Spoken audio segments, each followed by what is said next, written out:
Okay, we're back with part 2, which is the Running Man kickback. So it's gonna come from the Running Man, obviously. So you're gonna start off with the Running Man. It's gonna look like this.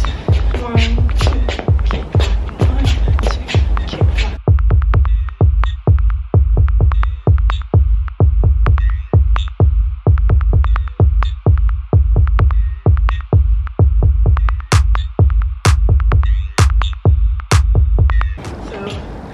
Running man, and then instead of putting this foot forward, you're gonna kick back. So it's like running man, kick, running man, kick.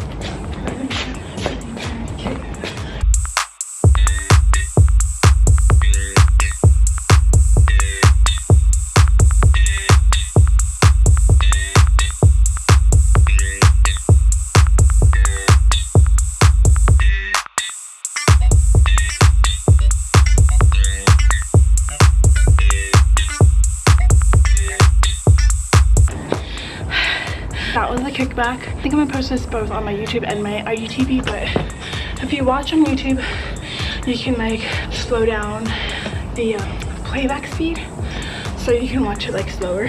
So that's it for the Running Man kickback. It's super simple as long as you get the Running Man down. Just practice like kicking back, so just keep practicing those movements, just keep practicing every single day and you'll get it, I promise, as long as you're putting in work every single day, which is, it doesn't matter if it's like 5 minutes, 5 seconds, just do like 8 simple Running Mans a day and you'll get it down. But yeah, that's it. I'll see you guys in the next video. Stay tuned for the next one, which is gonna be T-stepping, so which is shuffling from side to side. Thank you so much for watching my tutorials and my videos. Make sure to tag me if you do practice these moves, and I'll see you guys in the next one. Bye.